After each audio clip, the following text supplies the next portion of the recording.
आज हम बात करने वाले हैं थ्रोन ऑफ सील की दुनिया के सबसे गलत समझे गए लेकिन सबसे खतरनाक अस्तित्व के बारे में, गॉड इलेक्ट्रोलक्स।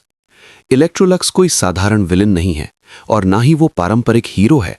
वो एक ऐसा अस्तित्व है जिसे समझने के लिए पहले उसकी शक्ति नहीं बल्कि उसके इंसान होने को समझना पड़ता है। इलेक्ट्रोलक्स कभी एक इंसान था, एक जीनियस था, एक नेक्रोमैंसर था जो मौत से डरता नहीं था बल्कि मौत को समझना चाहता था। उसका मानना था कि मृत्यु बुराई नहीं है बल्कि संतुलन है और यही सोच उसे दूसरों से अलग बनाती है। इलेक्ट्रोलक्स की ताकत का असली स्रोत उसकी कच्ची शक्ति नहीं थी बल्कि उसका ज्ञान था। वो शक्ति का प्रदर्शन नहीं करता था, वो समझ के साथ शक्ति का उपयोग करता था। वो सिर्फ मरे हुए शरीरों को नियंत्रित नहीं करता था, वो आत्मा को समझता था। उसे पता था कि आत्मा कहाँ से आती है, कैसे बांधी जाती है, कैसे मुक्त होती है और कैसे हमेशा के लिए मिटाई जा सकती है। यहीं पर वो बाकी सभी नेक्रोमैंसरों से अलग खड़ा होता है। दूसरे लोग शवों को नियंत्रित करते हैं लेकिन इलेक्ट्रोलक्स नियमों को नियंत्रित करता था, मृत्यु के नियमों को। जब इलेक्ट्रोलक्स गॉड स्तर तक पहुंचा तब उसने मंत्रों का सहारा लेना छोड़ दिया। वो नियमों के साथ काम करता था। उसके लिए तुम मरोगे कोई श्राप नहीं था बल्कि एक नियम था। और जब ईश्वर स्तर का नियम लागू होता है तो वास्तविकता खुद उसे मानने लगती है। पुनर्जन्म तक उसके सामने अर्थहीन हो जाता था क्योंकि आत्मा पर उसका अधिकार था। अगर वो चाहता तो किसी आत्मा का पुनर्जन्म वहीं समाप्त हो सकता था।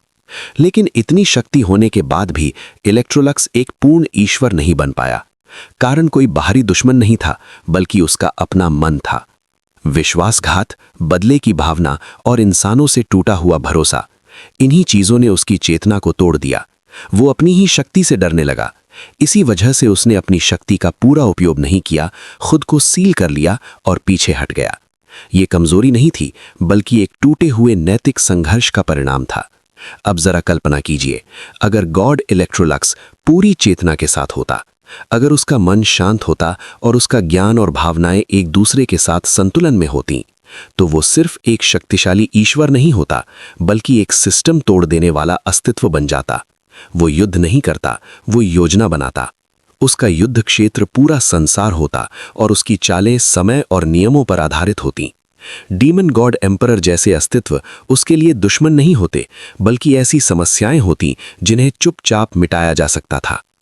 पूरी चेतना के साथ इलेक्ट्रोलक्स साधारण अनडेड सेना नहीं बनाता, वो नियमों पर आधारित एक शाश्वत सेना बनाता। ऐसी सेना जो थकती नहीं, डरती नहीं और मरने के बाद लौटती भी नहीं, क्योंकि उनकी मृत्यु की अनुमति ही नहीं होती। वो चाहे तो पूरे अस्तित्व क्षेत्र को मृत्यु की आभा से भर सकता था, जहां जीवन खुद को बनाए नहीं रख सकता। सबसे भयावह बात यह है कि इलेक्ट्रोलक्स कभी बुरा नहीं था। वो इंसानों को नष्ट नहीं करना चाहता था, वो पाखंड को नष्ट करना चाहता था। उसका मानना था कि अगर कोई सभ्यता विश्वासघात पर खड़ी है तो उसका पतन न्याय संगत है। यही नैतिक दृढ़ता उसे महान बनाती है और यही उसे अकेला भी कर देती है। सीधे शब्दों में कहें तो इलेक्ट्रोलक्स उस स्थिति का उदाहरण है जहां असीम ज्ञान और टूटा हुआ विश्वास मिलकर ऐसे ईश्वर को जन्म देते हैं जिसे ना तो केवल शक्ति से हराया जा सकता है और ना ही भाग्य से। उसे सिर्फ तब हराया जा सकता है जब वो खुद हार मानने का फैसला करे। और यही इलेक्ट्रोलक्स की त्रासदी है। वो कभी सच में हारता नहीं है, वो सिर्फ खुद को रोक लेता है।